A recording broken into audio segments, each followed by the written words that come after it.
I think that basically does wrap up the film, but we are joined now. I think I shall add you to the stage now, sir. Oh, no, someone will. I'll do it. Sorry about that. How you guys doing? You know, Hi. Very well, thank you. It's kind of funny because someone said, "Oh, you're a coward. Get on the stream." I'm like, "Come on!" I come from hip hop. You know what I'm saying? It's like you call me a boomer, or whatever. I come from the '90s, where if you Google me in Wu-Tang, I mean, it was a different era. You know what I'm saying? The RZA. So someone coming at you on Twitter as opposed to actually being in your face. Yeah, like I'm not afraid to be on, but I mean, if I may, and again, you know, Lofti and I talked, and you know, we bro hugged and made up. I mean, it wasn't like I was really angry anyway, so I apologize for any kind of snarkiness because. Hey, I apologize for the people that were, you know, calling you a coward under my tweets. It's like it just makes me look bad. It doesn't add anything to the conversation. Well, you know, it's just funny, man, because you know what happens is that, like, and this was my beef in the first place, is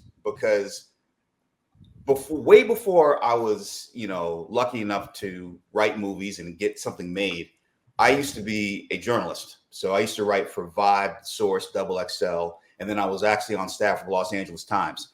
And this is back in the day, like when you wrote about a record, you know, like your byline appears. This is even to a certain extent at the beginning of the internet, but you would run into people. Like I would write a review and then run into somebody 2 weeks later, you know, so. It's different. I'm used to, okay, you say something about me, I say something about you, and then we know each other, as opposed to, you know, now because of the way that the net works is that everybody is hiding behind some kind of avatar or something else. So this is not my first rodeo when it comes to that, because, you know, I'm the guy that gets shit for killing Cottonmouth, like at least 2, 3, 4 times a week.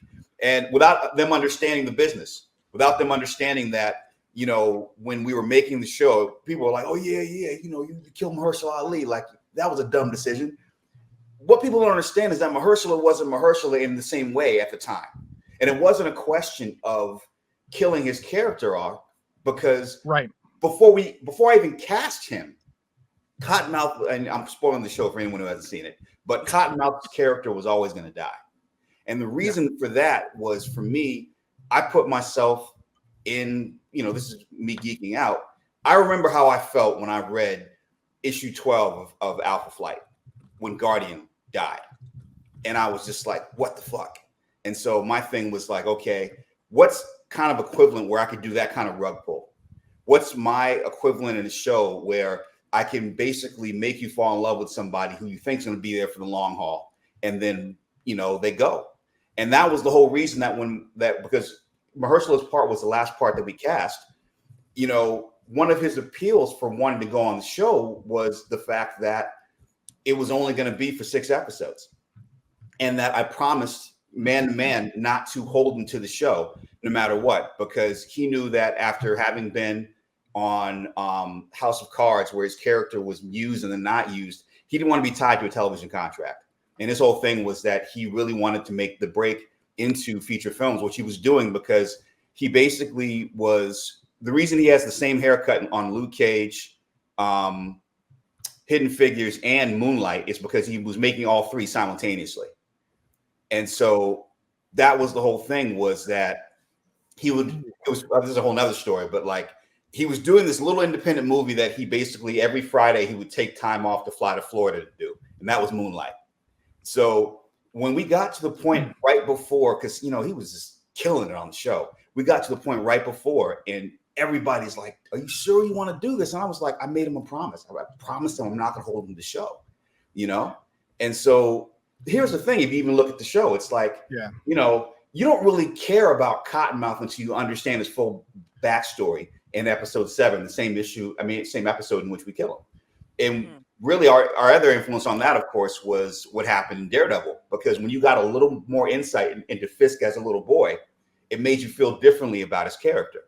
And that was always one of the things that Jeff Loeb always talked about in terms of, you know, when you're building the character, is that you don't want your villains. The villain should be the hero of his own story. If you told your story from the villain's perspective, that's really kind of the key to making compelling villains, is that from their perspective, they're in the right.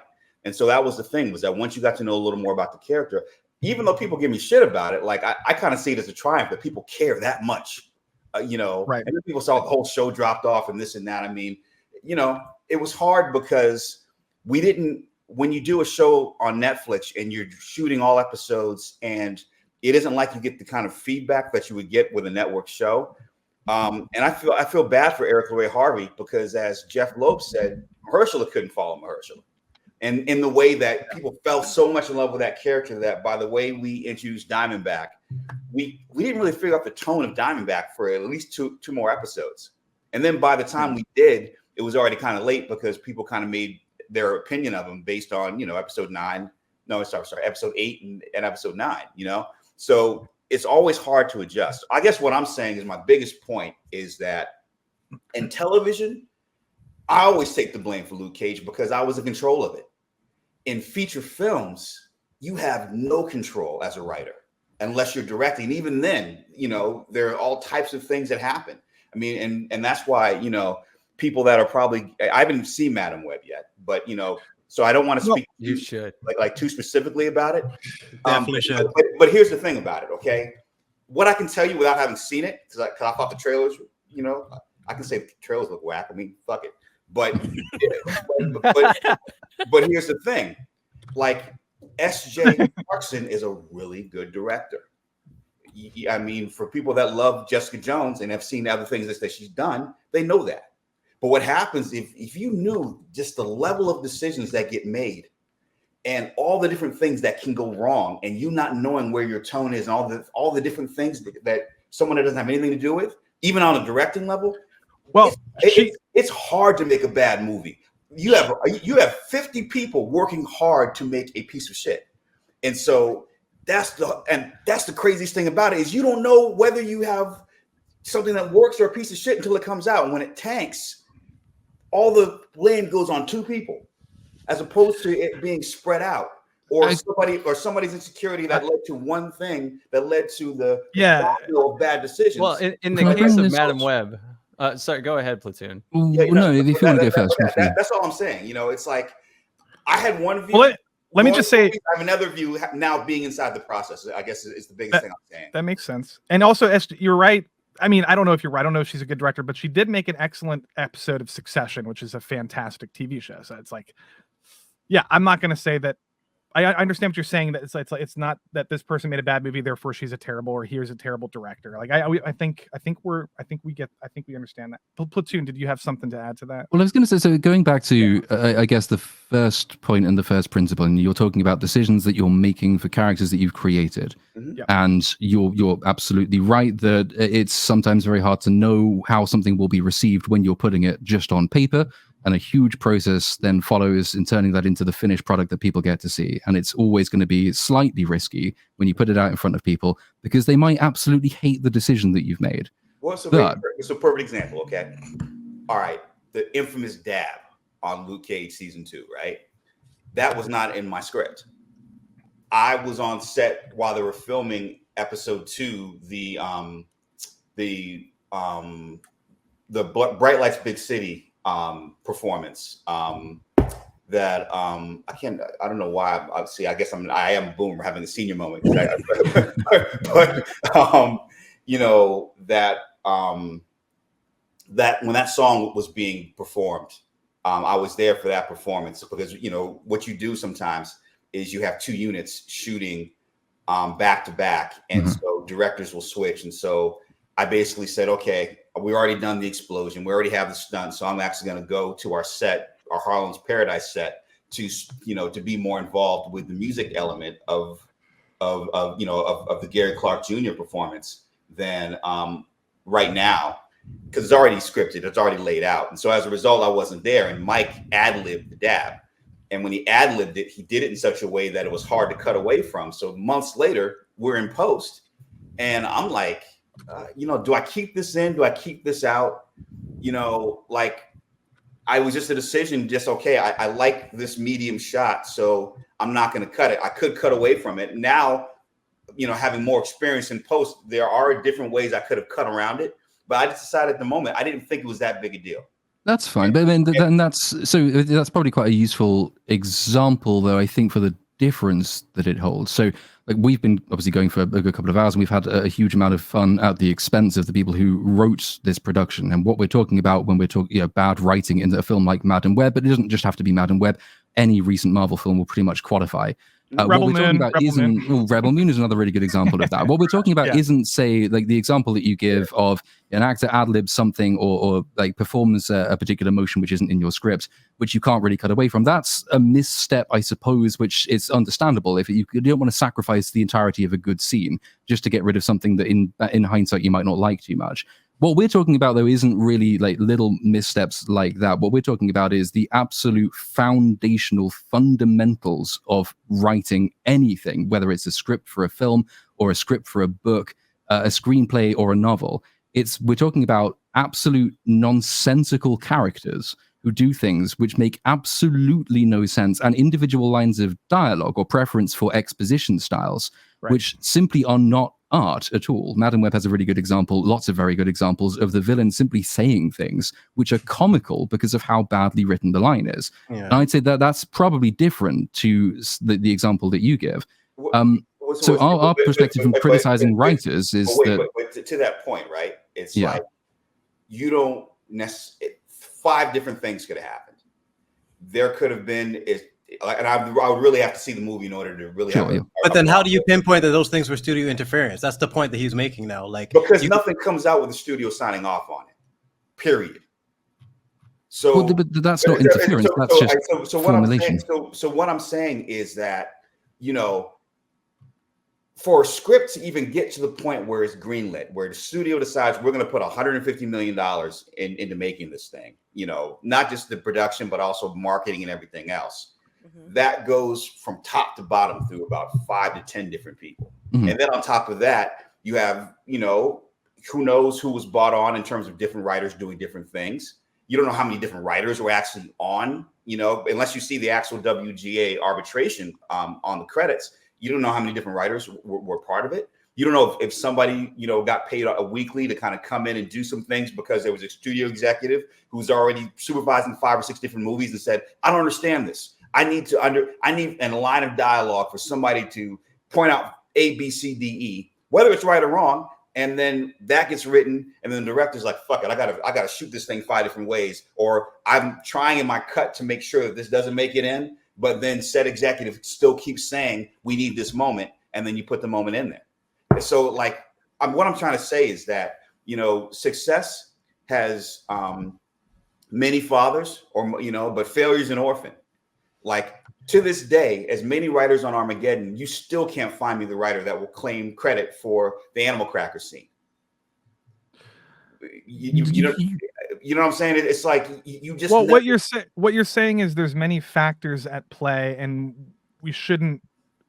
I'm assuming you're not saying all the time, but generally speaking, we shouldn't be blaming writers for bad writing sometimes. Or are you saying though? That's what because sometimes when can we hold writers accountable? Right. Here's the thing. Some movies are just poorly written.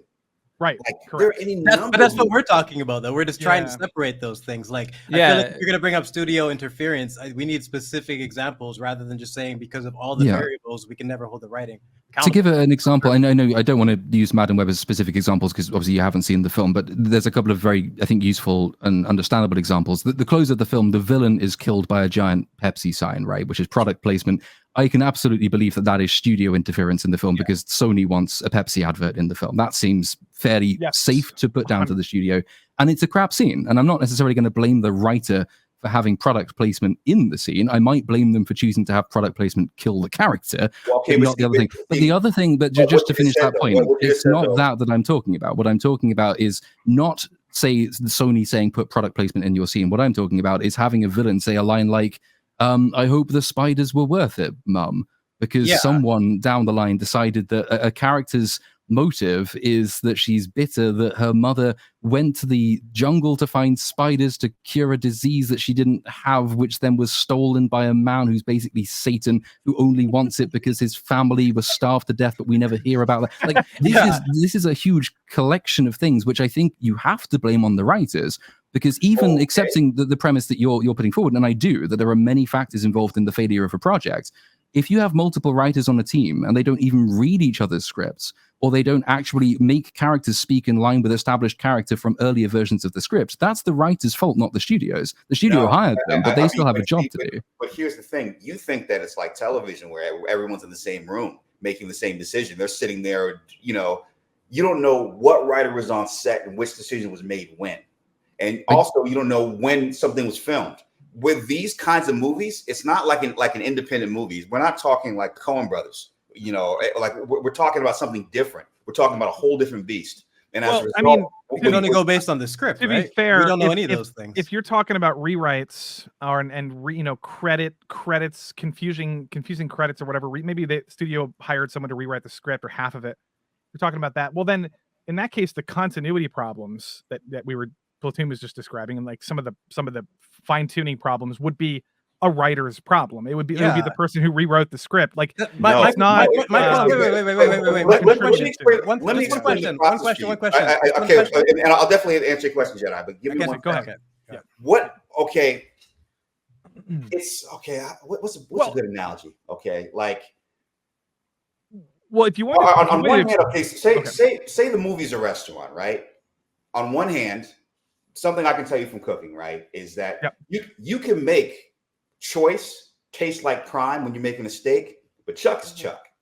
You know what I'm saying? There's no amount of seasoning, there's no amount of different ways that you can cook it to make it taste like a restaurant quality steak. So what happens a lot of times is that you don't know. Is first off, it's like what actually is the content of that's actually the quality of the content that's actually being shot. Who's being bought in to make these changes? And then forget all that. When it actually gets shot, so many decisions are made on a day by who knows. And that's the thing that happens is that like the only reason that writers are fighting over credits for bad movies is because of the way that it works in terms of residuals, in terms of your health care. It's better to have your name on a bad movie and actually still get residuals and still be able to take care of your family on it than it is to not get credit and be paid on a weekly basis. Unfortunately, the way the system is built, it's built so that people cannibalize and cut each other off or hired at whim, you know, for these changes to be made. The biggest point that I'm making is that it isn't like a writer says, okay, I'm fighting for this line, I'm fighting for this moment, because there are so many different ways for this kind of movie. I'm talking about special effect laden studio movies like this. Without knowing the exact process of what bad decisions were made when, it's kind of hard to say. I feel like that's another way of saying that there's a lot of variables, but that's part of the reason I wanted to ask the question of when do you hold the writers accountable? At what point do we hold them responsible? It's interesting. Because based on what you're saying, writers can never be blamed. And on top of that, that's why I'm trying to simplify it as a question in terms of when do you hold them accountable? The responsibility, especially when writers are asking the general public to support them in a strike or something that like, okay, we have agency, we're valuable to the industry. Why then are we not supposed to hold them responsible for apparently anything at all when it comes to fans? That's why no, that's not what you're saying. Accountable though. Yeah, I don't think it's important to you. I'm just saying we're not attacking you or anything. What I'm describing is a general vibe that fans and of movies and people that talk about these things a lot are getting sort of pushback from a lot of different people. People like Joe Russo, for example, who not the Marvel one, but the other one, calling people trolls for criticizing the writing quality of a movie, and like he's doing this openly on Twitter.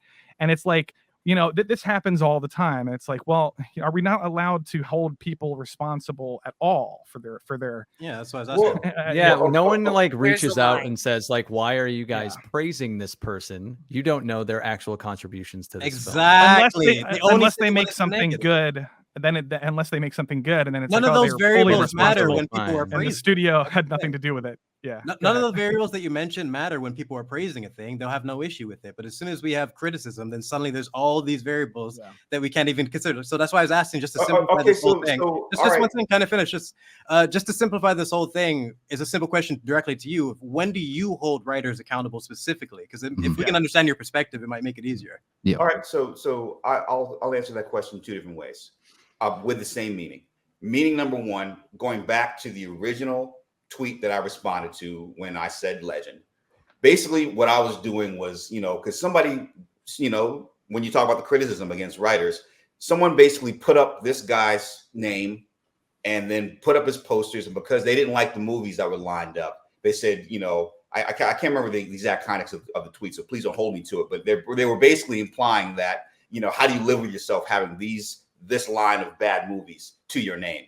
To which my response was, from a writing perspective, this is somebody that got their name or got credit on 6 different movies, which is so incredibly hard to do, good, bad, better, or worse. That what my point was that this is a person who is in the system that is trying their best to do what they can. And unless you actually read the scripts, you don't really know how good or bad some of these things are, just because of all the horror stories that people like myself and Zach Sense and a bunch of other people that are kind of active on Twitter about this kind of stuff are talking about.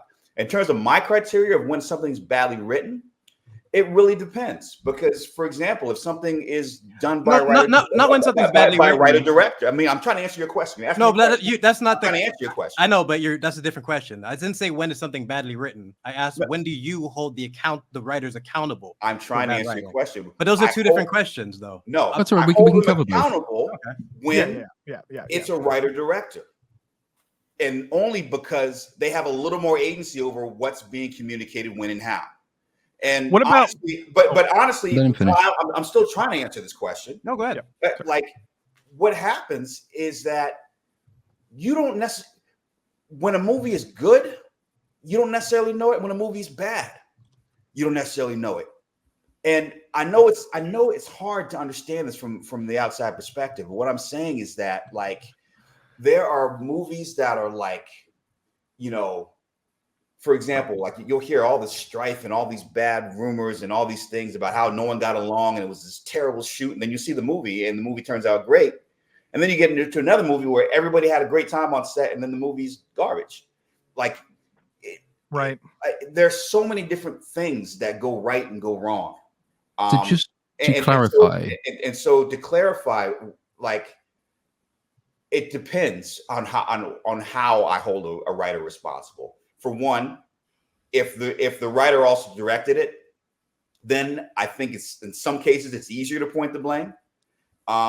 In some cases, if I'm actually able to get a copy of the script, and then what I read compared to what was shot. I mean, I guess what I'm saying, I'm not saying writers are above reproach. I'm not saying that. What I'm saying is that a lot of bad decisions go into something that you guys hate. And so to put it all on the writer without knowing where in the process that writer was, that's the unfair part. It's not the criticism. How do you account for all the variables you mentioned then? Like, this is why I'm trying to get a specific in terms of every movie has variables. Of course, we know that there's going to be variables. There's going to be, like, studio mandates and interference. But how do we specifically know which movies were damaged and which ones weren't? Because the point that we mentioned earlier is, in terms of when people have criticism for a good movie, nobody has any issue with that. But, like, all these variables only get brought up when it's a bad movie. Why is that? Like, when can we hold the writers accountable and when can we not? Like, all right. So I think it just comes down to the script. We don't have access to the information for all the variables and the issues they went through. All we have is the script. And when we can break down, fundamental issues with the script, then why can't we blame the writers for that?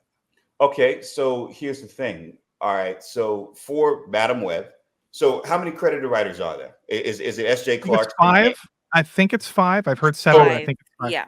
All right, so you're gonna pick one person to funnel all the criticism on. No. I think all 5. All 5 of them deserve that. Yes. All 5. And the studio. One person got pinged in terms of what I responded to. Listen. This is what I was responded to. We had a thing on Twitter. I understand what you're saying. However, number one, that person was being singled out because it's funny that his career is sort of sad. That's just, it might be rude. It might be mean-spirited, but it's sort of funny to some people. Can I try and make that less mean-spirited? That's fair. I will also say, but this is the thing. His career might be many things, but sad is not. Because there are plenty of people right now. I'm in Seattle across from a coffee shop, right? There are plenty of people right now that are in coffee shops all over LA and all over the world, either trying to write screenplays, writing screenplays, write screenplay after another that never gets picked, that never gets sold, that never gets made. it is really hard. I don't care what level you're at to get a movie made. And so if you are a part of 6 different movies and you got some credit for it, from our perspective, from a writing perspective, knowing just how hard it is to get one movie made, let alone a bunch, you know. I understand. I'm gonna just very quickly. I'm gonna claim channel owner's privilege, and I'm gonna interject on this one. So that's an interesting point, and I think you're almost certainly right. When it's an industry that is so hard to get into, and reputations are made by getting into the industry, I can absolutely understand why people envy those who have 6 writing credits, and I can also understand why somebody would keep going back to a studio, which it sounds like you're saying is perhaps intervened to ruin all 6 of the projects that they've had.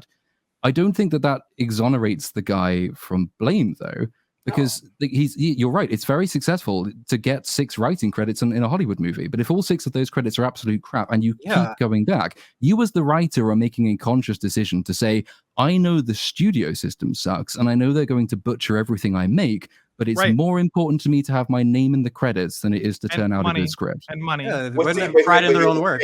And unless you read that script, you don't know whether or not that person is turned right. But he goes, I can understand that this is a Lenin thing. Once is an accident, twice might be a coincidence, and 3 times is something more than carelessness. Once I can understand, twice fair enough. 3, 4, 5, and 6, and they all come out and they're bad in pretty much the same ways, even if that is all attributable to studio interference, which I don't think it is. But assuming that it is, you are still making a decision as a writer to say, you know what, my name in the credits matters more than the thing that I'm writing. Yeah, it's a choice. But as a writer, you don't necessarily determine if your name is in the credits. Not to mention the fact that we're talking about this specific example, right? The specific example of the guy who's got 6 films, Morbius, Madame Web, all the rest of those. So this is one very specific example of a guy who has been in the industry long enough to have 6 credits, which, as you say, is a difficult thing to do. All of those films are pretty naff, and the writing in all of them, down to individual lines of dialogue, is all pretty naff. And he goes back for the 5th and the 6th film, and will probably go back for the 7th one. So if, as a writer, he had respect for his own work, would he not maybe start looking either for other studios or to have a bit more creative control or to do something rather than simply say, I'll turn in my script and you do whatever the fuck you want with it? That's not how it works. I wish it was that simple. See, what you're describing is the life of a magazine writer as opposed to the life of a screenwriter. Because in magazines and newspapers, I mean, okay, boomer as it is, in those days, yeah, you had a lot more say or agency in what was being printed, what was being said, your byline, all that stuff.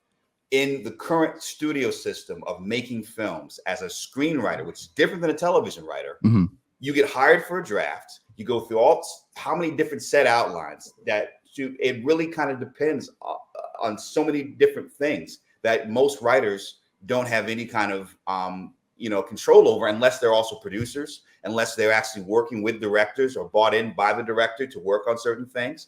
I mean, there's so many different factors. It's different than, say, for example, the relationship that Chris McQuarrie has with Tom Cruise, where what you love all about those movies and what you dislike about those movies can only be pointed at 2 people. Only 2 people are truly in control of that entire franchise. Steven Spielberg and Tony Kushner, right? It's like a duo. Exactly. I mean that's different than it is with these kinds of movies where, like you said, there's 5 different writers, there's 5 different points of view, there's all these different things. I mean, not to mention the fact that there's certain things, like, so for example, like, you'll write into a movie that you'll never get credit for, even though you wrote on the movie. Perfect example. Like, so, like, for me, I was one of the writers on Straight Outta Compton. Like, I was bought in for like a day and a half to basically polish some certain dialogue. I wrote a couple of scenes that made the movie. Do I get credit on that movie? No. Am I still proud of my contributions to that movie? Absolutely. But that sort of goes to the heart of it, though, doesn't it? Because you're proud of your contributions to the movie, even though you didn't get credited. And I'm assuming you're proud of your contributions to that movie because you can look at the scenes you were involved in and you can say those are good scenes. The dialogue is great. The stakes are present. It accords with everything that comes before and after it. Like, you have actually done an objectively good work of art, and that's something to be proud of, which it is.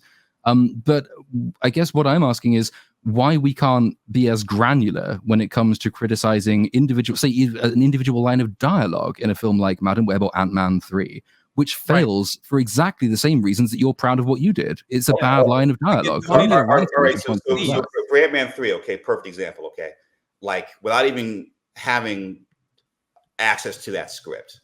Marvel is famous, and because it's Marvel studios as opposed to television, I'm not breaking any violation or whatever. What I'm saying is that, like, you don't know how many different reshoots that thing went through, and then you don't know who wrote the reshoots. And so, well, somebody did, and that person didn't do a very good job.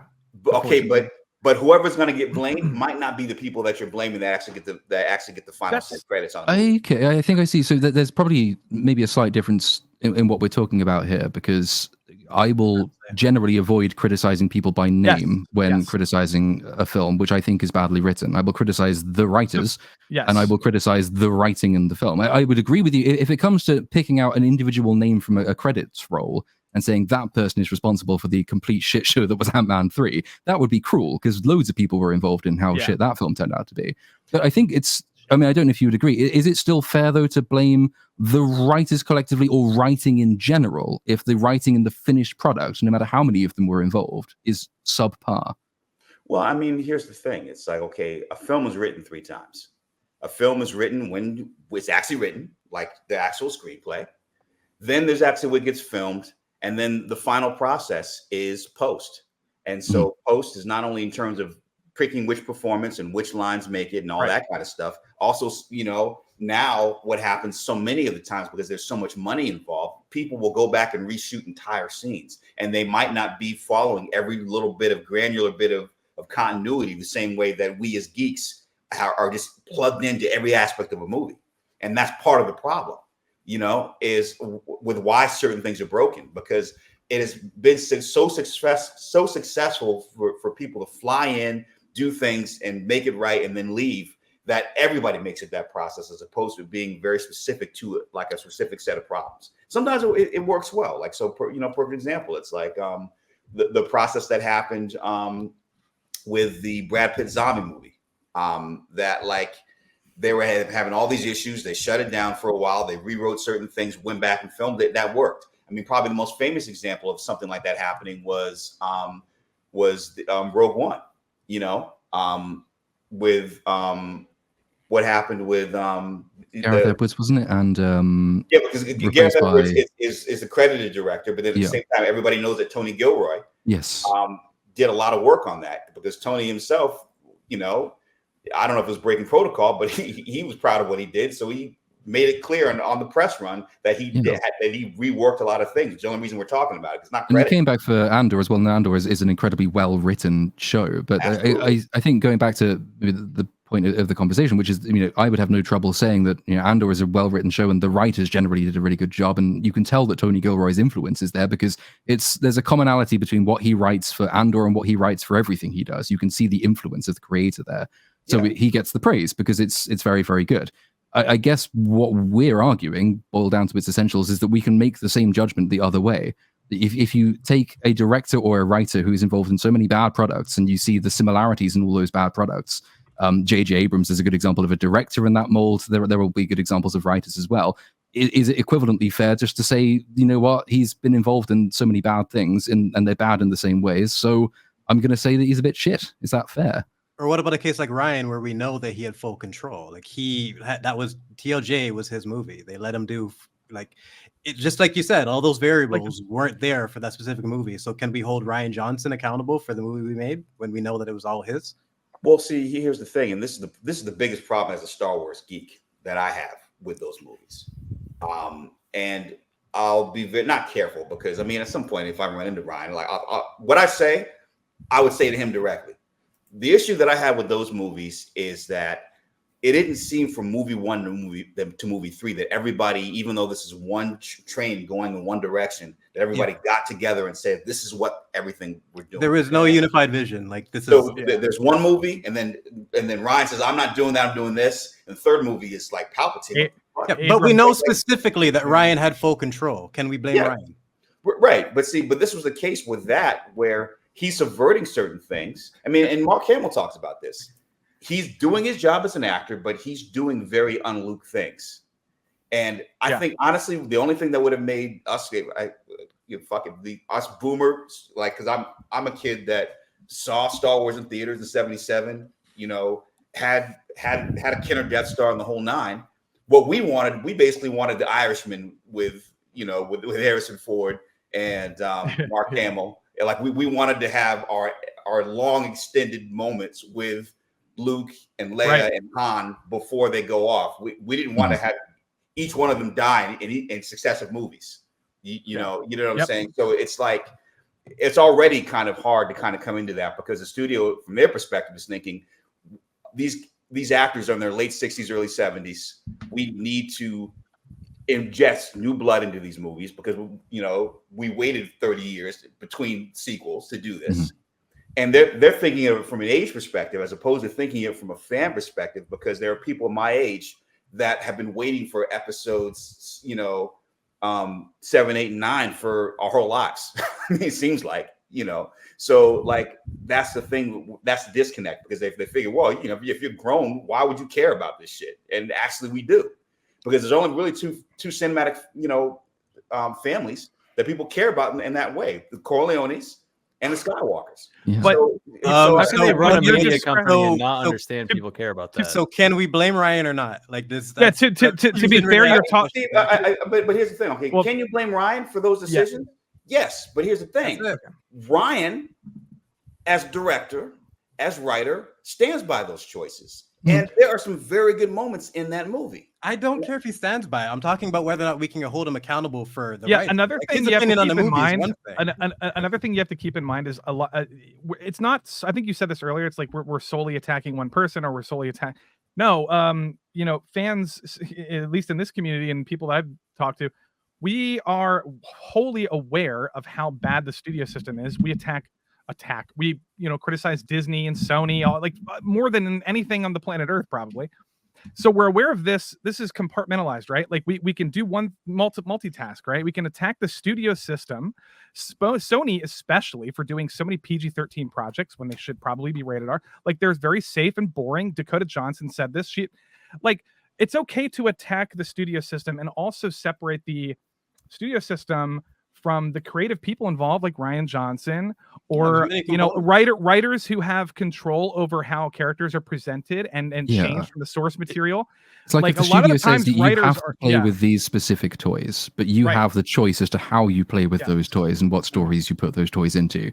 So the studio can absolutely be, and I would share your blame of the studios for their decisions that they made with the Star Wars films, but I think that's secondary to the real question, which is that, given that the studio said you must have X characters in this and we want new blood, so you must have these new younger cast as well, still the decisions were made first by J.J. Abrams, then by Rian Johnson, then by J.J. again, which is the studio's fault, but those decisions were made writing wise by Rian Johnson and J.J. Abrams. I would be at least more critical of the writing decisions than I would of the studios, if only because it's in response to the writing decisions that the studio tried to reverse ferret for The Rise of Skywalker and bring JJ back, because you had The Force Awakens, which was not particularly good, I wouldn't have said, but popular. The Last Jedi comes out, decisions are made by Rian Johnson as the writer for that film, and they are controversial to say the least, and I would say objectively flawed decisions as well. That film was immensely divisive, and a bid to try and recapture the universal adoration of the franchise fan base, they brought back the director who did the last popular one again. But that's a response to Rian Johnson's writing decisions, isn't it? So can we blame Palpatine's return JJ already, as a writer, as a director, he's like a force of nature, right? So he was already involved from the very beginning in terms of rebooting Star Wars.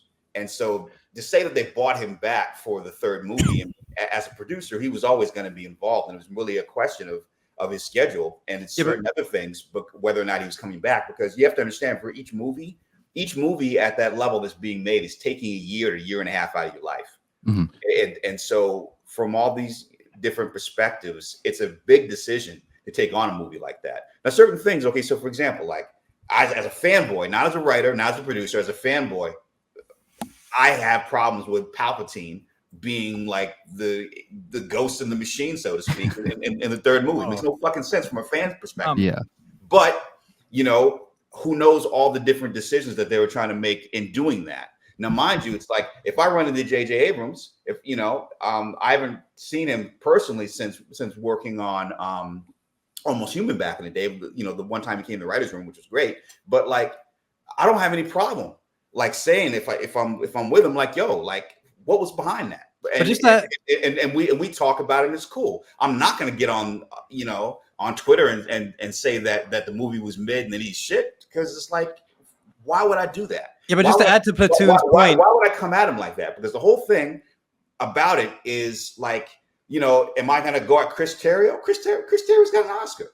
So, like, are you saying that the writer of Argo? Bohemian Rhapsody.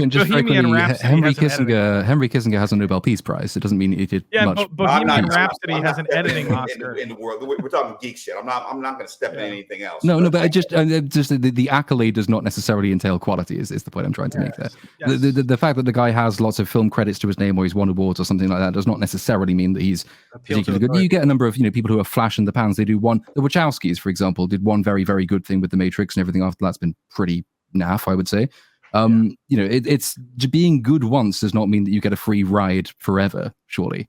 Yeah. No, but at the same time, if you knew how hard it was to get to the level of being able to do some of these things, I think from that perspective, just to say that someone's like shit because you don't like the rest of their movies, I don't think that's really fair. I mean, because as fans, we do that all the time. As fans, constantly in the NBA, someone will say, "Oh, well, this person sucks. They're a bench warmer." And when they got in, they only scored 3 points. And then you see that same player at the YMCA, and they're cooking everybody for 40 or 50 points. But that's the YMCA, though, man. Like, we are comparing these writers to other Hollywood writers. We're not comparing. You're comparing writing a movie. This is YMCA shit. We're comparing them to other movies. Because other Hollywood films. If you understood how hard it is to even get a movie made, you keep mentioning that the difficulty. We do understand that. Yes, we gotta let that go. We do. And Platoon's point was about how the writing. Just a second, if I can finish my point. It wasn't just the producing issues in TLJ in the Disney Star Wars trilogy. It was the fact that they had to make these studio decisions because of the quality of Ryan's writing. He derailed the entire trilogy.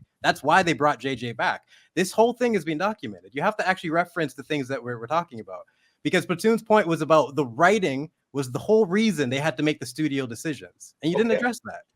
All right, so I'll address it. I'm addressing it 5 different ways, but it's fine. No, just one clear way. Just one clear way for us. That's all we need. You keep asking the same question. No, I'm asking one question, and you're giving me 5 very terrible answers. I would just like to get some clarity. Let's be nice. Let's be polite. No, it's not impolite, because you're not a Jedi.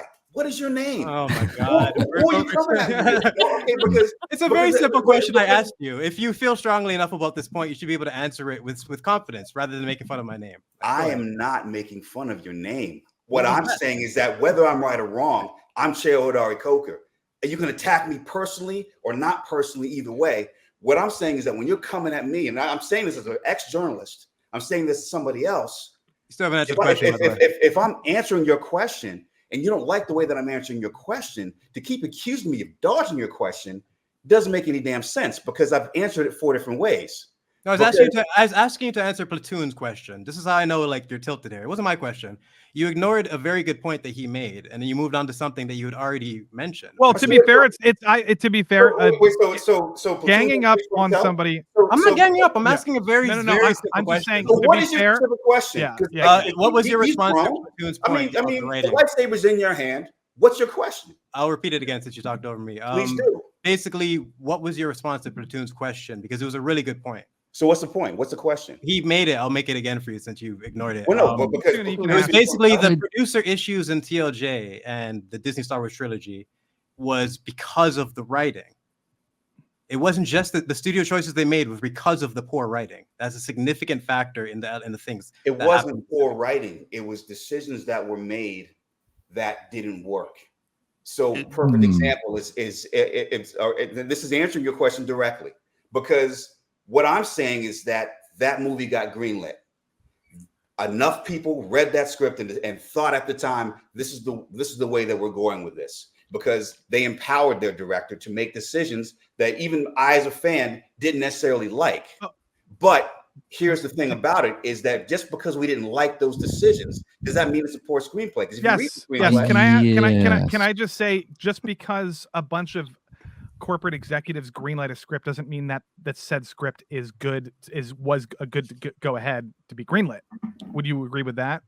Like, a script can be terrible, but again, okay, yeah, like the script can be bad. Studio is different, okay, because when you're talking about corporate execs, when it comes to the Star Wars trilogy, it's Kathleen Kennedy, it's J.J. Abrams, it's Rian Johnson. It's a very small committee of people. Okay.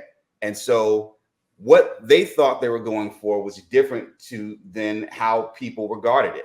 I mean, I think that I didn't agree with a lot of decisions in that movie. But am I going to say that Rian Johnson is a bad writer or a bad director? No, I'm not. Well, can I get specific just on that point? Because this might be helpful. Because I think you said before that, you know, some of the people, particularly in studios and the executive positions, are not quite so clued in on things like, you know, canon and continuity as fans are, which I think you said, and I think I would agree with that. And that's a fair point to make.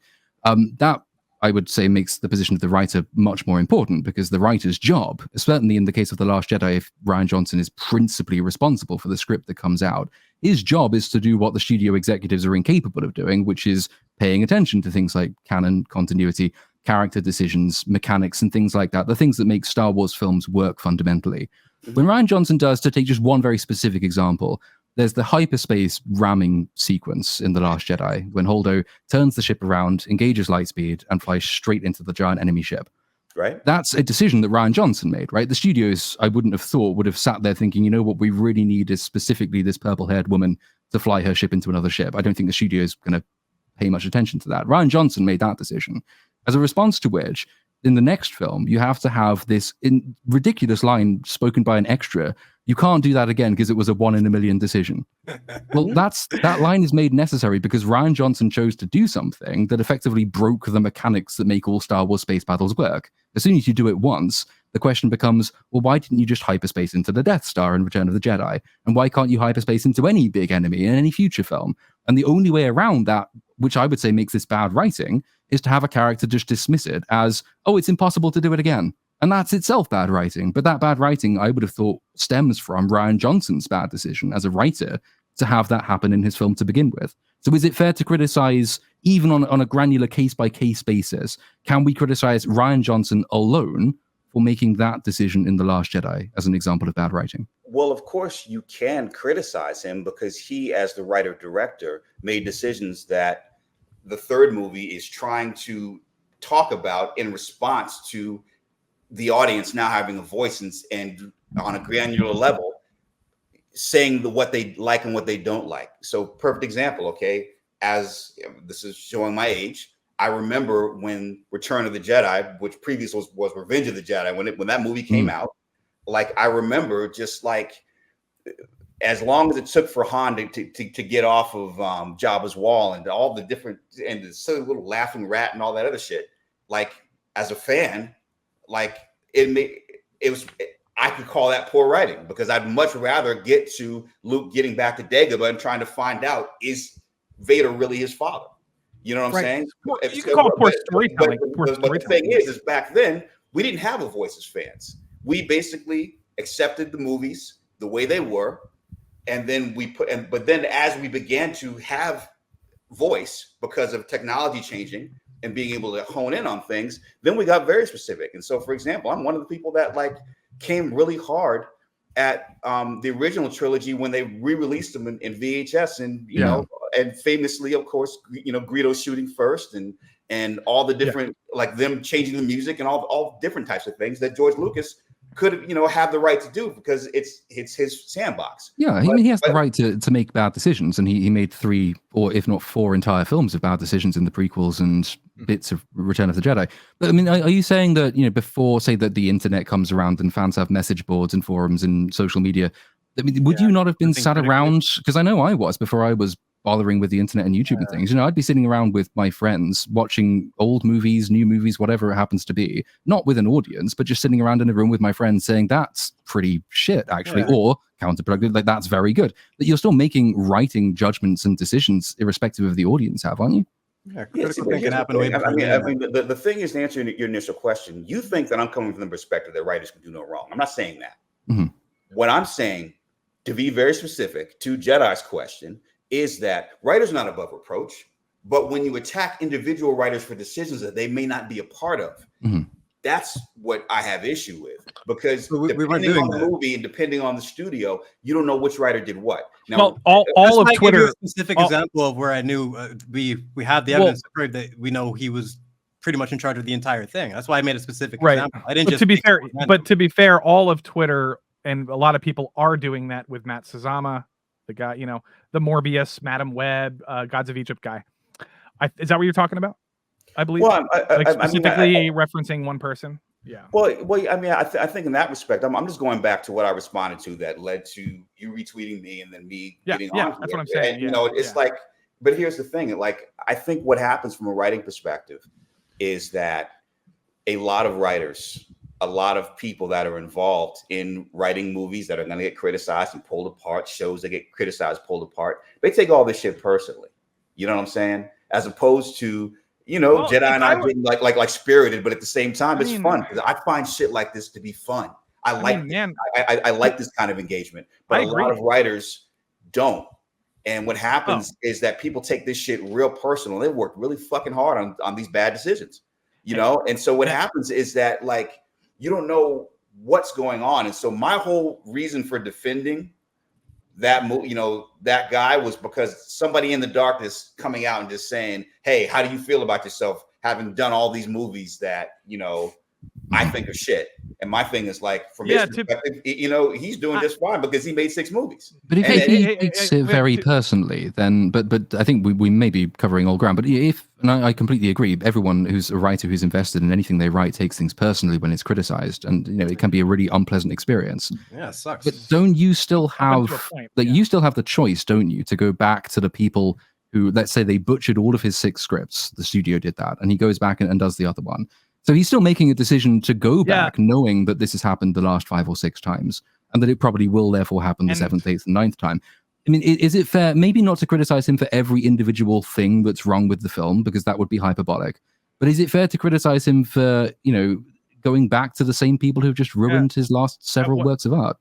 At what point? It would be like asking, okay, have you ever noticed how in a boxing match, in most boxing matches, at the end of, no matter how much shit they talked about each other during weigh-in and everything else, at the end of the fight, win or lose, like, this happened all the time in Mike Tyson fights. Like, they would almost be like buddy right after the fight, because I know once somebody got in the ring, and once you go through what you've gone through, in this weird way, it bonds everybody from that experience. And so when you ask somebody why they go back, it's because they're still living their dream. They got to write something, and even though it got butchered and a semblance of it got made, they're making a living at writing as opposed to doing something else. That's fair. I mean, right now, like, would you ask someone playing for the Carolina Panthers, which are like probably the worst team in football right now, like, okay, why do you want to come back and train and run around and get in shape and just to lose? I mean, because the analogy, you love playing football. You know what I'm saying? And writers, regardless of how they treat it, they love writing. So I'm with that, but like using that same analogy, let's say, you know, I'm not familiar with what Americans call sport is alien to me in this country. But like, so taking the example of the bad football player, that he loves what he's doing, and I completely support him in doing what he loves to do. But the fans are sitting there having paid good money to sit in the stands watching him lose every game because he's actually a pretty crap player. Can those two things exist at the same time? Like, he's absolutely at liberty to do what he loves doing, and that's the reason he does it. But he's objectively just not very good at it, and we can criticize that. I mean, is that fair? That's how athleticism works. Athletics is a bad comparison. Yeah. Athletics is a bad comparison because you were making the argument that you said this in your tweet, that who knows if those films reflect his scripts at all. You're not making the argument that he's doing his best and his best work is being displayed on the field. You're making the argument that he's doing his best and nobody knows what his best even is. You can't compare these two things. You're saying he should be proud of his work and that's why he's doing it. If I was him, I'm sorry, I would be talking about how my career is being destroyed by these whatever executives that you want to talk about that are ruining his career. I would be very unhappy about it. I don't understand this like, oh, I'm just going to keep doing bad. I'm going to keep making bad movies, even though I know that my work is going to be subverted and destroyed over and over and over and over again. That is not how sports works. That is not the best athletes rise to the top in every sport. Precisely how it works. Because if you made hundreds of thousands, in some cases millions of dollars at writing, and the things that you're working at in this way, and we don't even know if they were maligned because I haven't read the scripts. But if they were, and that was the case, the money and having a living and having a family or doing whatever it is could be a factor. If it isn't, then, you know, that's why most people become directors, so that they can actually protect their vision. So it honestly depends on each individual writer in that process. And just because you regard that whole person's career as, for lack of a better phrase, shit, from their perspective, you know, every time their name is on a poster is a highlight of a career, and they're hoping that maybe the next one they get the opportunity to really do what it is they do. I mean, perfect example. I mean, everyone used to come at Craig Mazin all the time for being a terrible feature writer, and then they shut the fuck up after Chernobyl and after The Last of Us. So, you know, I mean, how many different players switch a team, and then all of a sudden you get to, you know, you see a different side of that player because the offense or the defense is allowing them to perform in ways they didn't perform. Yeah, but pundits do that all the time. A lot of players and athletes get judged based on their last fight, based on their last game. Like, why can't we apply the same thing to this? Where he has a movie, I'm sure he can make great things in the future, but just because he may make great things in the future doesn't mean we can't criticize the fundamental issues in his movie now. No one is saying that you can't criticize us. That's not what I'm saying. That's certainly not what I said in that tweet. What I said was that, well, this person, whoever it's, I have to actually go back and read the original. It's hard to interpret because you said that you mean the question was, imagine being this guy. That's the viral tweet. Imagine being this guy. Yeah. And it shows his entire career, and everybody sort of agrees they're all bad. You said you mean 6 movies with his name on the poster. I can actually bring it up. Actually, I'm looking at it right now. You mean 6? Okay, I'll say it in my voice. You mean 6 movies with his name on the poster? Here it is. Share my tweet. Or share my legend. screen. You don't understand the battles, man, and just how hard it is to get one movie made. Who knows if these films reflect his scripts at all?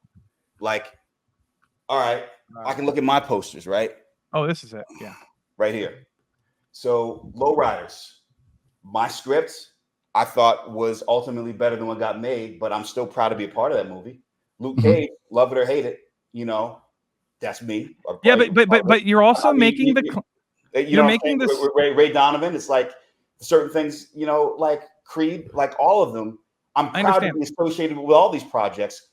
With the things that I understand and the things that didn't happen. So that's from the perspective I'm talking about. I'm sure from his perspective, you know, if you knew, and I know that you guys have no criteria to understand, like from his perspective, and that's what I was responding to, how hard it is to get to that level where things are being made, even though there are things that, you know, the only time I ever had full control over anything was Luke Cage. And so, like, it's easier for me to live and die with those decisions as opposed to some of the movies. But I'm still proud of what I was able to contribute to the things that you end up. That's great. But I mean, I think that's a slightly separate point. So, like, my background, like, I write for video games at the moment, and I'm incredibly proud. I didn't ever expect to get the job. It's a brilliant. I love it. You know, I'm so happy to be able to do it.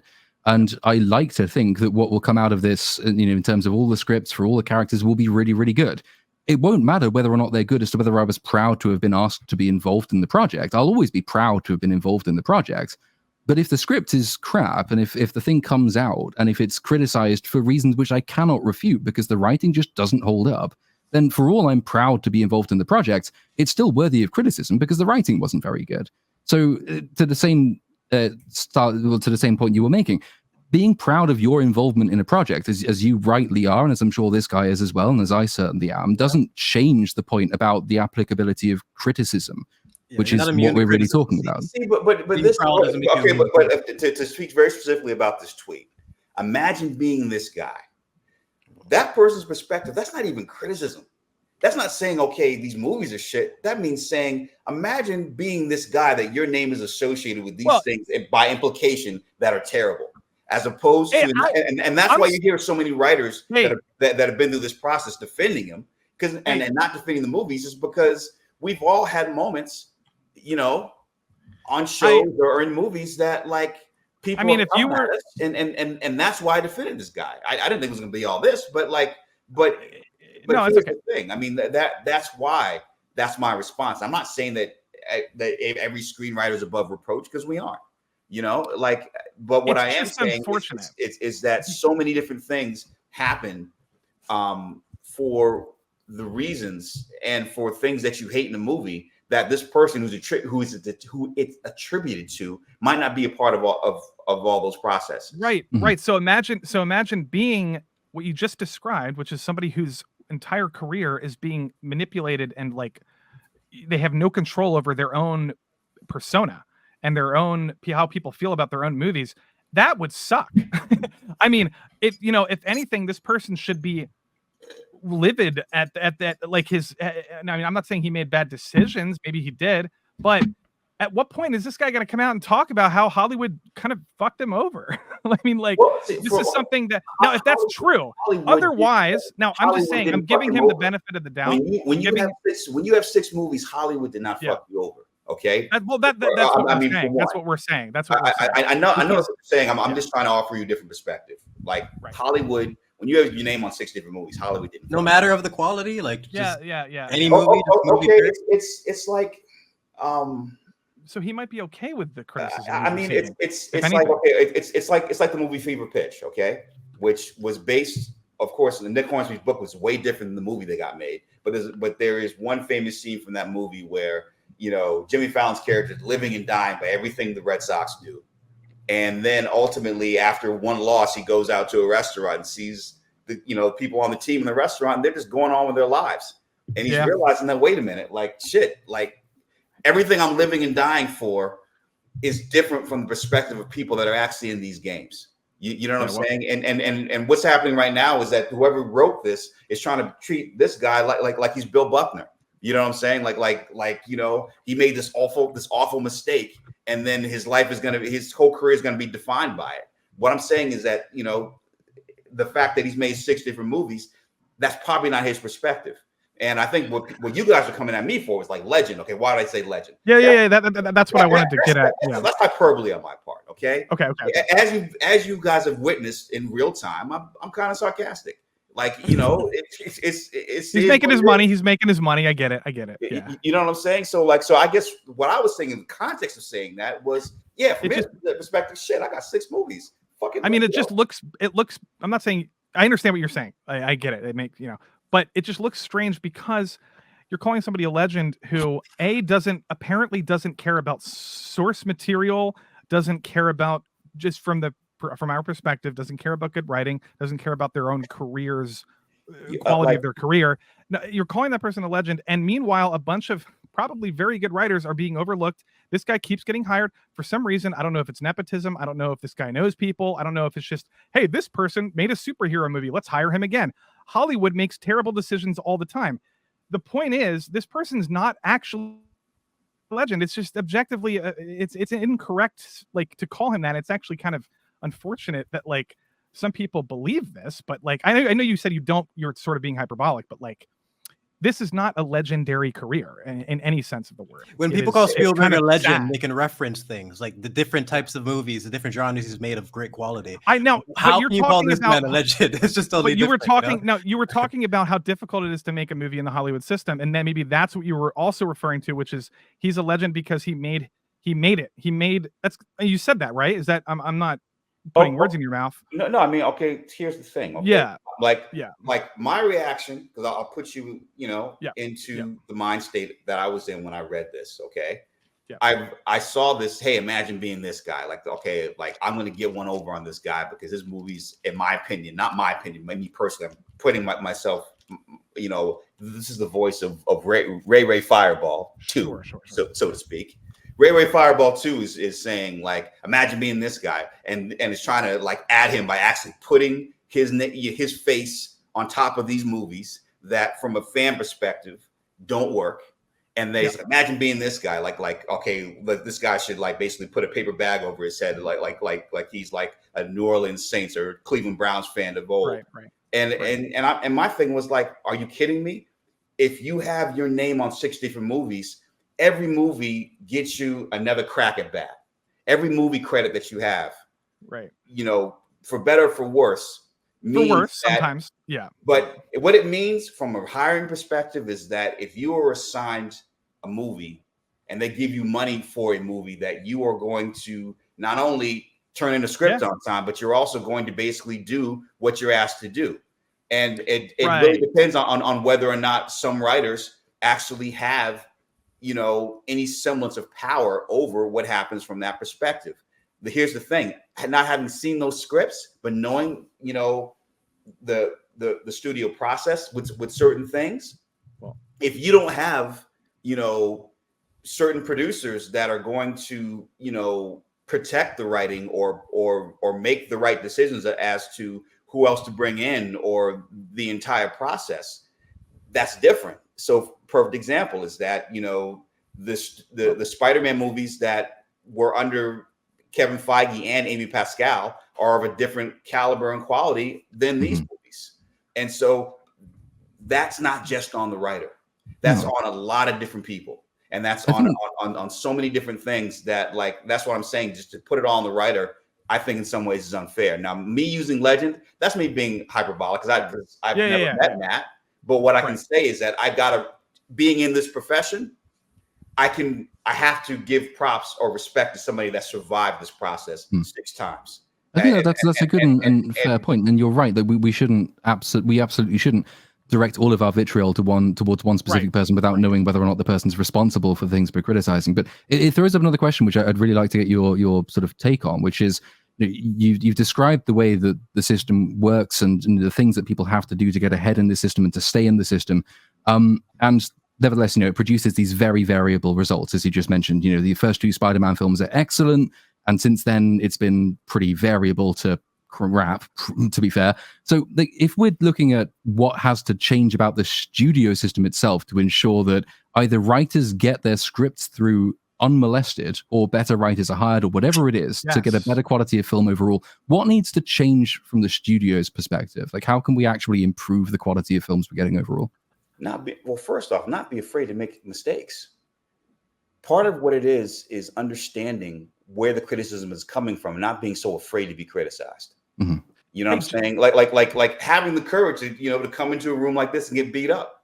You know what I'm saying? It's like I think more studio executives should do this and really understand where fans are coming from and why, because very few of them, and the exceptions, of course, James Gunn and Jeff Loeb and people and other people that actually, understand, even though I'm not saying that people are above reproach, it's like when you understand the fan community because you are a fan, when you've had the experience of understanding the power and magic of these characters and of these movies and what goes into it and the feeling that it has over you, it's different than people that are kind of coming into this as a genre and they don't understand how we live and die by casting and by certain things, or understanding what people are really going to get offended by, and so it's just like, or, if you make a decision and somebody doesn't like it, not like beating yourself up and saying, oh my God, like,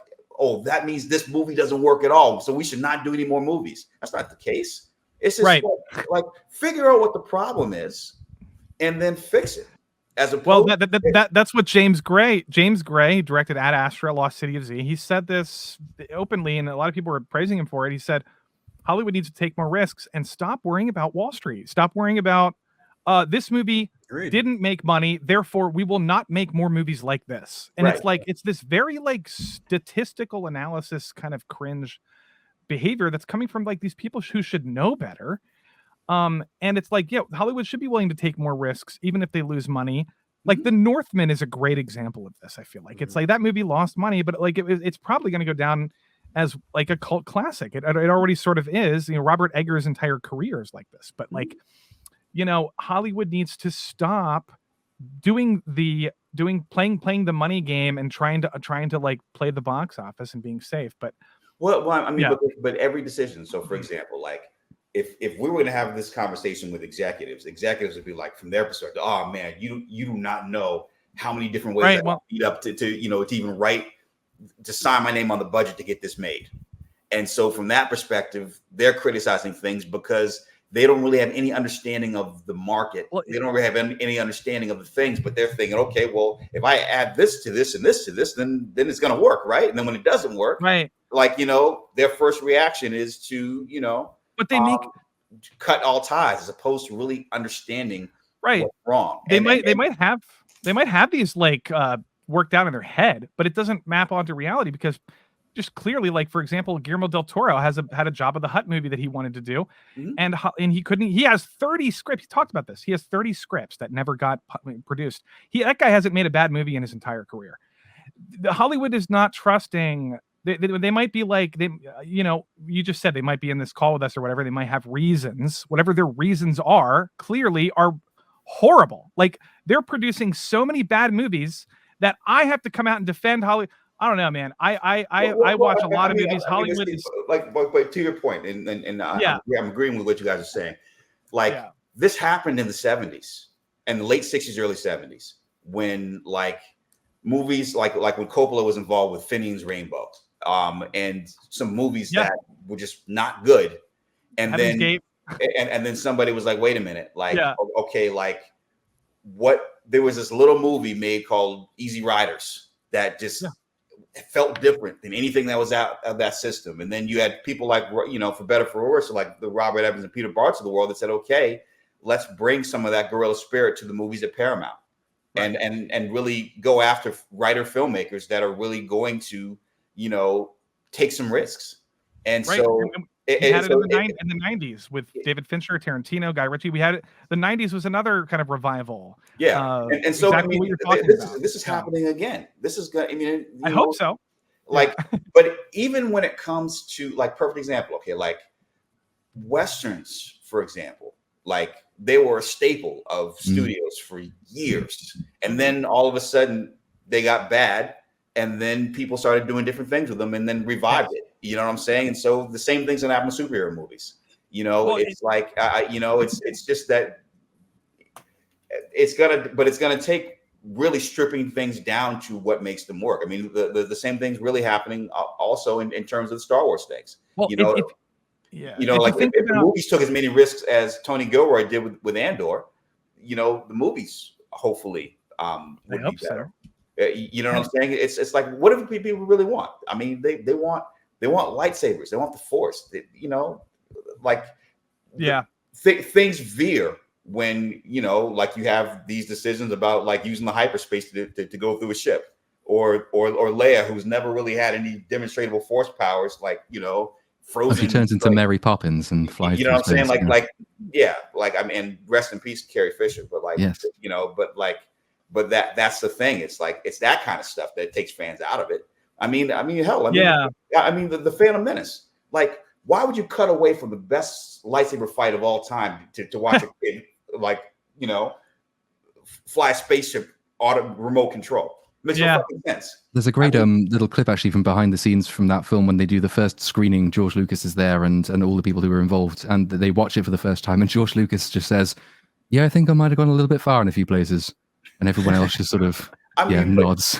But even from to your point, but even from his perspective, he's thinking of it as being somebody in his 50s or 60s when he makes that movie. Like, oh, if I don't have little kids in these moments, they're not going to see themselves in this movie, without realizing that the little kids are more identifying with, you know, Luke Skywalker, with Ewan McGregor than they are with Tim Boyd. You know, it's like constantly. Like, I mean, because I think what happens is people get disconnected from the experience I had as a kid watching Harrison Ford, and like not only as Han Solo, but also my favorite character of his, Indiana Jones, like Raiders of the Lost Ark. I mean, the first 10 minutes of that movie are perfection. Like, you know, it's like, I think what happens now is that executives and movie makers are too much into, we have to make a character likable. We have to do this. We have to do that. As opposed to just letting the character breathe. As opposed to, you know, but these are the things. Checkbox characters instead of actually having characters. Yeah. Madame Web. And you know, it's like, Web. You know, Tarantino is able to do that because, you know, he's the only screenwriter in town where the entire town shuts down anytime. I mean, he's talented though. He's talented. So when people call him, that's what the point I was making earlier. When people call him a legend, we can reference why specific things that he does in his movie, and that's the only distinction I think Pixels was trying to make in terms of like, like just because he has 6, I understand there's something to be proud of in terms of the opportunities, but can we account for the quality in any way? Because let's take his 6 versus 6 from Spielberg or 6 from Tarantino. There's a reason they're Kurosawa. Just, I mean, but when you're mentioning auteurs, you're mentioning people that have. Well, we get Tony Kushner. I mean, Tony Kushner's but a like writer.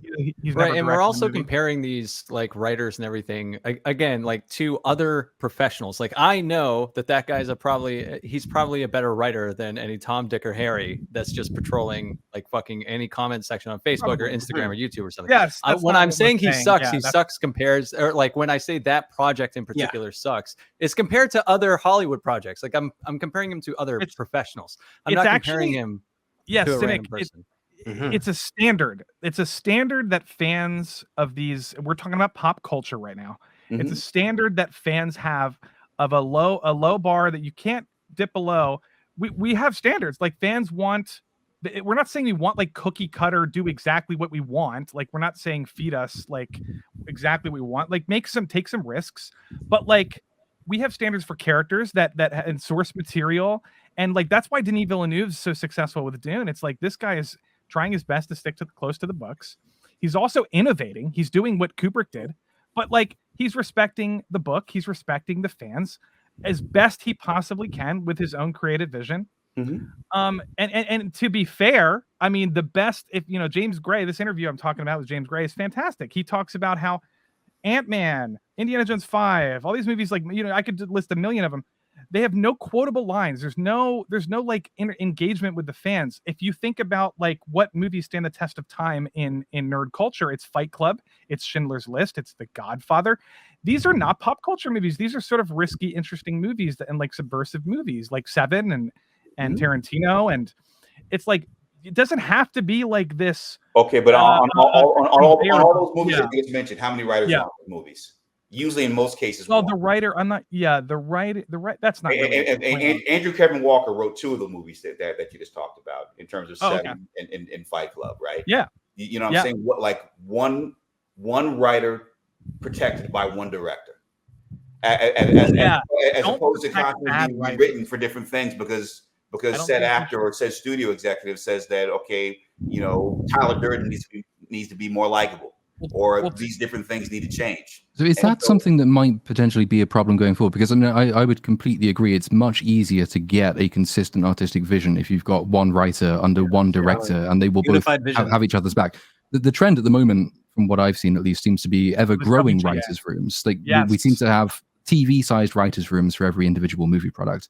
And the recent strikes have further embedded that we've got more writers that have, as a minimum contractual requirement, more writers have to be on set.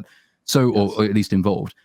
Do you see that getting any better then, given that the size of the writing teams is actually increasing over time? Or would you rather see these things contract? Well, it's different things. I mean, the writer's strike was largely about, a lot of issues in terms of residuals, in terms of, the way that the system will just constantly replace people or erode different rights. I can't relitigate the strike. The strike hurt all of us, but at the same time, what we were striking for, I think, was important. But beyond any of that, I think the thing is writers' rooms, applying the writers' room model to feature films is hard because writers' rooms, it's a different kind of thing, and also in a writers' room in a television show, ultimately you have that kind of control. With a feature film, it's different. Like it's harder to kind of apply. Although I think it's better if you have writers working together and on the same movie and being in concert, as opposed to people that aren't talking with each other, constantly replacing each other. I think that those are 2 different things. So for example, if you look at some of the different team, like the movies that are written by teams, like say for example, like if you look at the Kirkman, like Damon Lindelof, right, Orky, I'm sorry if I'm butchering their last names, Kurtzman, or Vince Gilligan, maybe. You know what I'm saying? Like a lot of them, like so for example, on those first Star Trek movies, and when JJ kind of took over Mission Impossible, he was bringing on writers that were used to collaborating with each other from television. And so they had a different chemistry in terms of how they collaborate. I mean, really, if you even look at the Bond movies, I mean, like Purvis and Wade do the stories on every single Bond movie, and then ultimately one other writer like a John Logan or someone else comes in, but there's a certain cohesion because the Broccoli's have so much control, and then they bring on directors that at least the most successfully in the most recent sense in terms of what Sam Mendes was able to do with those movies. It's every single case is different. It's not that writers are above reproach. I mean, because I think what it is it's part of the process, and the process itself is where things are breaking. And and so it's just like, I think that's a lot of what needs to get fixed. Well, to be fair, there's a lot of people. To be fair to you, especially for coming on, and this has been amazing. To be fair, there's a lot of people that don't understand how filmmaking works and just attribute everything to like the director or something. So you're right about that. But a lot of people need to like understand kind of some of this stuff more and like pay attention more, or just stop, yelling at people. But there is like a middle ground. So yeah. But I understand where you're coming from. Yeah, for sure. I guess, I mean, just obviously we've been going for a little while, so we'll probably look to wrap up shortly. I did have one more quick question, if that's all right. Absolutely. We were talking about earlier the rise of the internet and the way that that's impacting fandoms and the way that fans engage with products and with films and writers and things like that. I think the other thing that's happening certainly in the last few years has been this rise of crowdfunded independent media. There's a few YouTubers in our space who are crowdfunding their own productions, most of which they've written themselves.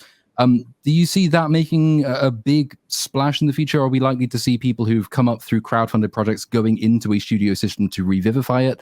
Or is this always going to be a relatively niche little sort of side thing? Well, here's the thing. And this is kind of a long, because I want to take into what you're saying and just how the atmospheres change in terms of filmmaking, and then what you're talking about in terms of like crowdfunding and small niche films. Like, everyone wants to attribute the death of the theatrical experience to, you name it. They want to blame video games, they want to blame the internet, all these different things. Streaming. Yeah. What killed For sure. cinema is cheap flat screen televisions. Yeah. Because once you could basically get a 65-inch Dolby Vision television for like $500, when you get a 3D television of a certain size for so cheap at that point, and we've all been to the movies where after 30 minutes commercials and everything, all the other bullshit, like when you're at home with a screen that big and that economically you can actually afford, you're approximating the theatrical experience. Like, the scariest thing for me in the world as a fan was loving movies and loving Martin Scorsese and waiting for The Irishman, and then going here in Seattle when the Cinerama Dome, maybe it's a different theater now, going to see that movie at the Cinerama Dome when it was theatrically released, and then 2 weeks later at Thanksgiving watching it at home on my big screen, and it was exactly the same in terms of the experience. That scared the shit out of me. Like, what the fuck are we going to the movies for? And that's part of the problem, is that you're fighting against that. And so, but here's the advantage of that from a filmmaking standpoint, is that cameras are so attainable at this point. Editing software, sound design, even like, and the scariest thing about AI is the fact that, with green screens and everything else, within 5 years, it'll be possible at home to basically approximate the look of a $40 million movie.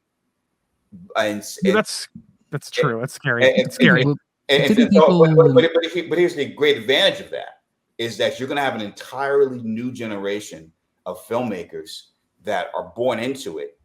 That, it starts off with TikTok, and people are doing like these French New Wave edits. Just, yes, I've seen those. Have you ever been to film school? They're doing all types of shit that people actually have to go study. They're just doing it naturally.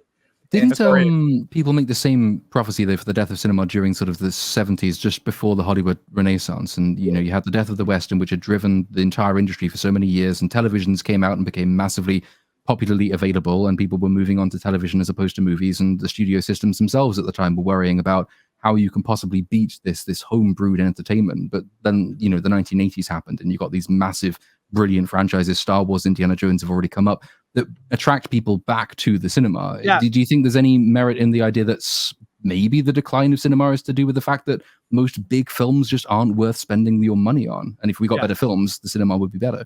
100%.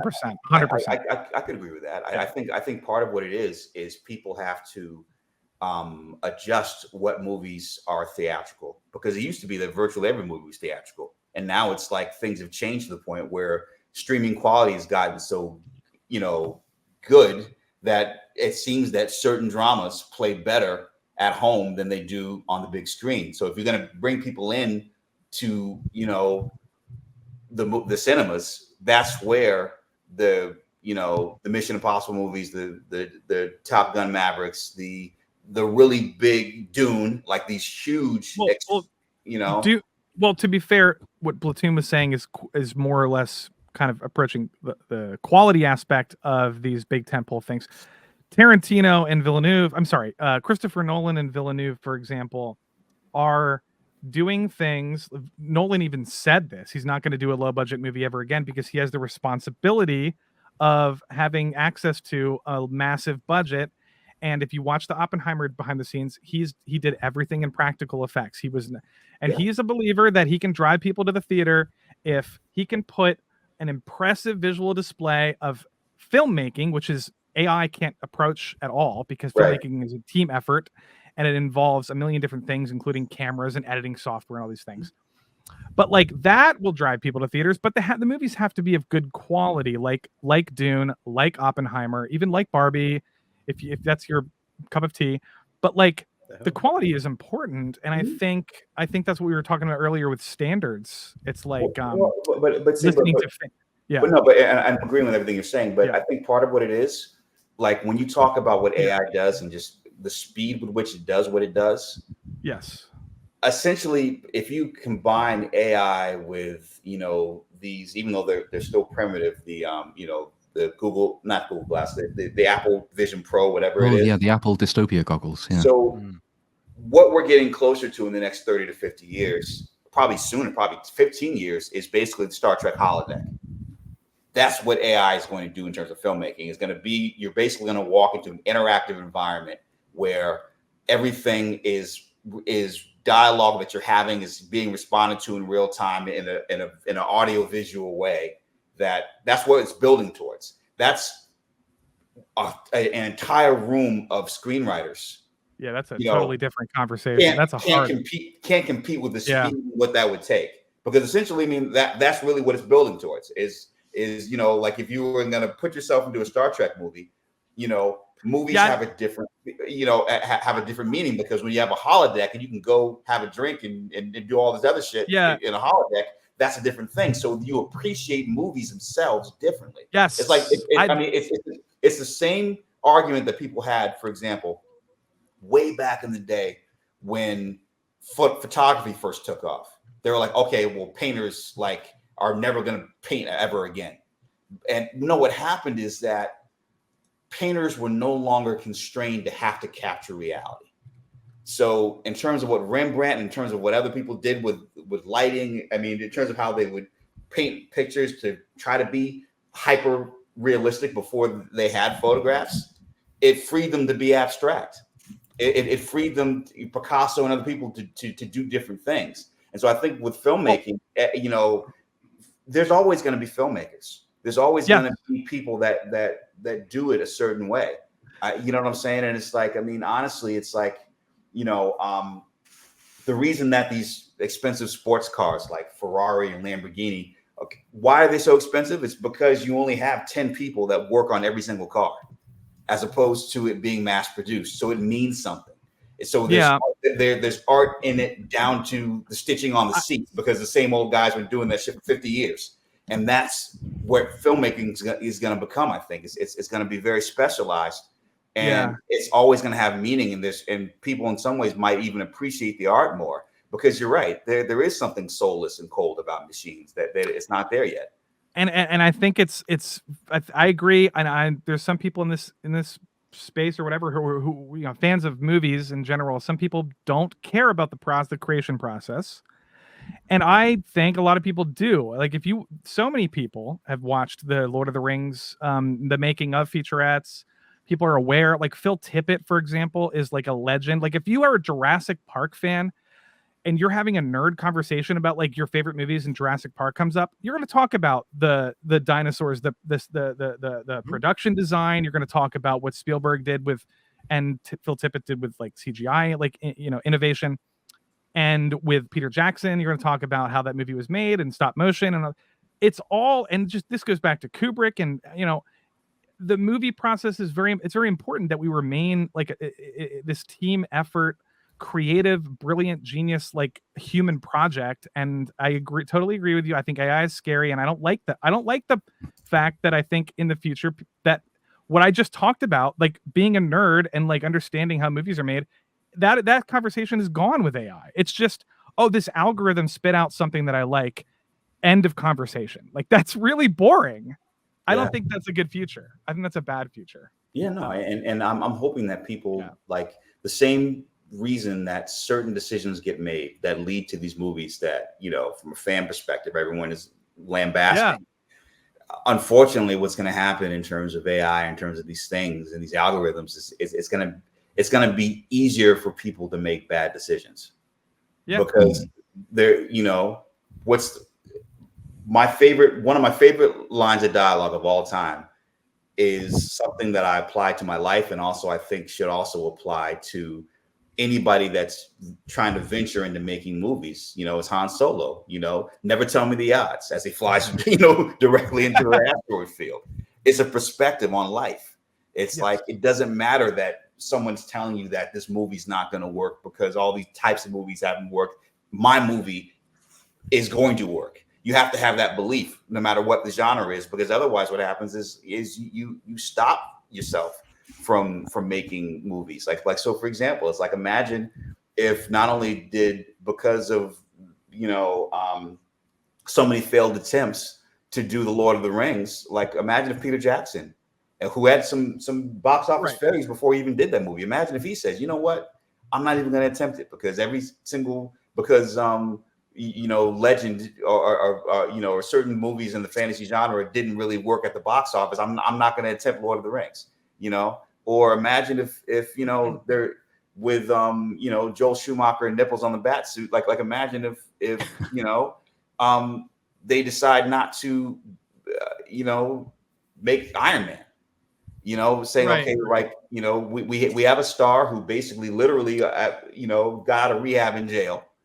And this is talking about Robert Downey Jr. I'm not dissing him because this is all documented.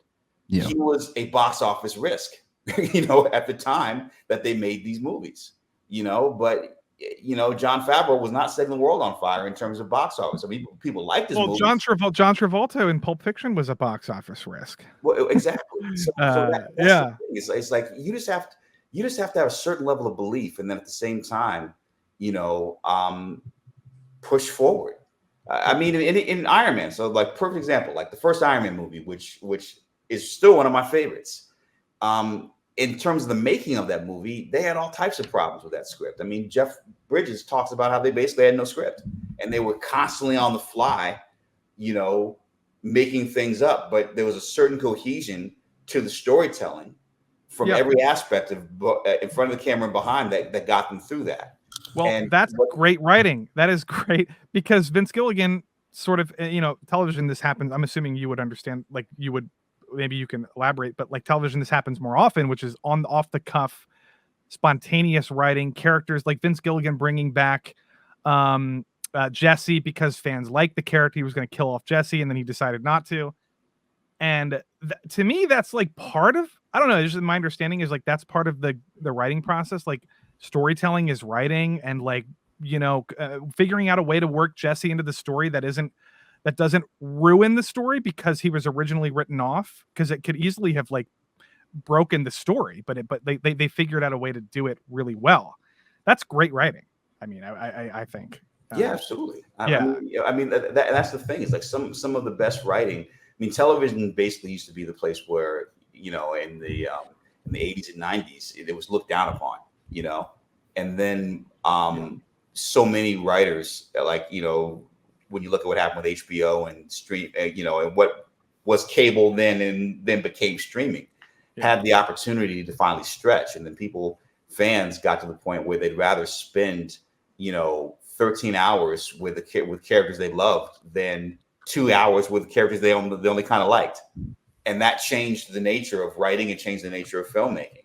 And now we're in this weird hybrid space where, because everything is going to be streaming after a certain point, you know, there's less of a line between feature filmmaking and, you know, quality television. And so it's like you're seeing a lot of back and forth. And so certain things work, certain things don't work, you know. And so I think earlier you guys were talking about Rebel Moon, you know. Yeah. I mean, that's the thing. It's like the only person to blame for that one is Zack Snyder, because he had all the control, he had all the power. No, wait until the director's cut. What are you talking about? And we'll have to see if you know, if the second installment, you know, pulls it a different direction. I think that's a really good example, because a lot of people, like the variables you mentioned before, that could apply to a lot of other Snyder's movies. But with Rebel Moon, he's fully responsible now. So do you, like, I was back to the point from earlier, it's like it's much more fair to put the blame on him when we have the information. I think that's kind of what you're trying to say. Yeah, well, exactly. Because I mean, he had complete control, for better, for worse, you know, up and down. Like that is part of the reason. Oh, sorry, go ahead. Yeah, no, but what works and what doesn't work about that movie, like, you can't point to any other direction. But I think that Zach can live with that. You know what I'm saying? Yeah, because, like, you can't really point at that. Like, so that's fair. And or Ridley Scott with Napoleon recently, with Ridley Scott's decisions to edit that down, and like however he was in complete control. I mean, there's plenty of examples like this. It's easy to live with things if you keep getting hired. So that's that's something. He made Alien and went on to Prometheus, so there's always that. Yeah. He managed to make films after Prometheus. What were you saying, Platoon? Well, sorry. Before you make your point, like, I guess my point is that I'm not saying writers are above reproach or anything else like that. I guess what I'm asking for, if I can speak for writers, go ahead, is just to have an open mind and be very specific about understanding the perspective of what happens and how what you love and what you hate goes back to the same place. And so it's who's involved with certain things.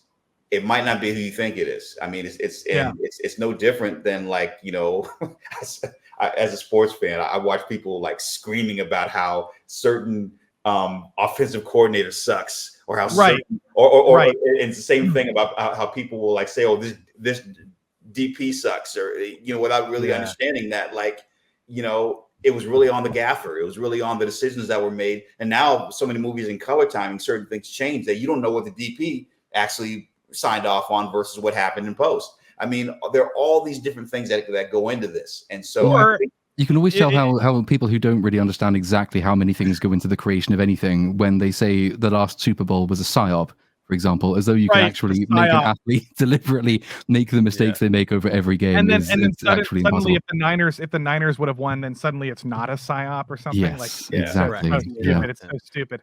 Yeah, but I'm really, this was fun, and I hope that, like, more people, like, you know, do this. You know what I'm saying? It's like, you know, we love it. We love to talk to people, creative people, any industry. I love talking to people, and I think more creative people should be talking to fans. I think it's a good bridge building kind of thing, and I love the stream. That was going to be my closing pitch, in fact, because we've been going for a little while, and funnily enough, having talked about bad writing all the way through, I actually have to go and write some scripts, so I'm going to have to call it in there. But I did want to say massive thank you, Cheo, for coming on, because it's honestly, it's fantastic to be able to speak like civilly and have a real conversation with people who actually know what they're talking about and know what the industry is like from the inside. Anytime you're free and you fancy coming back on to Talk Media, you're more than welcome. And yeah, massive thank you again for joining us. Well, no, thank you everybody for making. I mean, I know it seemed it got contentious. I mean, Jedi and I got into it, but it's fun. You know what I'm saying? Like, this is passionate. I'm never like, to me, what I love about this is exactly what I was talking about when I talked about, like, the way it used to be at the comic book store. Or you know, when we would get together and play Dungeons and Dragons, and like people arguing about shit. Just to touch on your just to touch on your point of like, a lot of people like in sports or media, they'll make a lot of criticism without looking at the whole context right now. And I feel everyone here tries really hard not to do that and have the facts straight and like take a look at it all, look at it objectively before we make that. That's why we feel so strongly about it. That's also for why me, it was just trying to bring clarity because I was having trouble understanding like the way you're framing it. But it wasn't a disrespect. You the second you come on to address this with like 5 people you don't even know, you instantly get my respect. I'm not gonna like anyone who's willing to talk about media 100%. And is passionate about. I'm never gonna diss someone for being passionate about media, even if we disagree on certain things. That's all it is. So I mean, don't take that personally. Like all you can do with this kind of stuff is have fun with it. You know what I'm saying? And so it's just like I guess it's but thank you for your point, Jedi. Like the whole thing is like I think sometimes it can get so toxic, it can get to the point where people on both sides don't understand that people have feelings and that there's a real person. I mean, I'm Candyman on this shit. If you say my name 4 times, I'm right there. Rey from Disney Star Wars. Nobody has any issue with Daisy Ridley, but Rey as a character is abysmal, like completely. Right. Most people are willing to separate that, but it sucks being thrown in. Some people can't. I was spending half a day defending the voice actors for the latest Suicide Squad game because a lot of people that I respect were going after these these voice actors because the game is bad. They didn't do anything wrong. They just read their lines like the game is bad for other reasons, clearly. So it's like some people just genuinely don't understand and they're rude, and that's the internet. So like I do my best to like you gotta and we you have to behavior out for sure. You shouldn't fully ignore it, but it's something that it's just the reality of the internet. You learn it the first week you're on, and it's like you can't put those people in the same boat as people who work as hard as like the panel here to like actually make their points. And my videos take so long because I want to make sure I have references and examples and like is it really that stupid? Hold on, let me pull it back. That type of thing, be accurate. So I clearly, this is the thing, is like I was gonna wait for Madame Web to come out streaming, but now I'm actually gonna go see it because it's like honestly, it's one of the funnest films you'll ever see. It's a really good, fun film for all of the things it does wrong, but it's really fun. Well, it's funny because I'd actually love to go see it and then come back and talk to you guys about. I swear to God, that would be. We'd love it. That would be fucking awesome.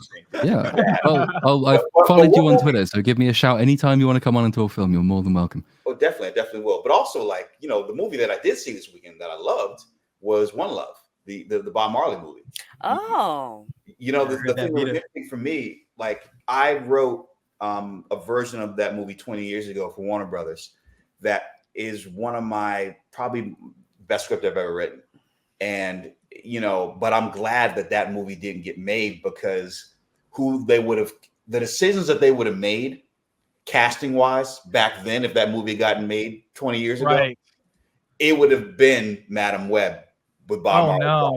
You know what I'm saying? So like, that's what I'm talking about when you see the kinds of decisions that get made as opposed to being able to, for the most part, maintain the integrity of a person, a character, a story. Now, I'm not saying the movie's perfect.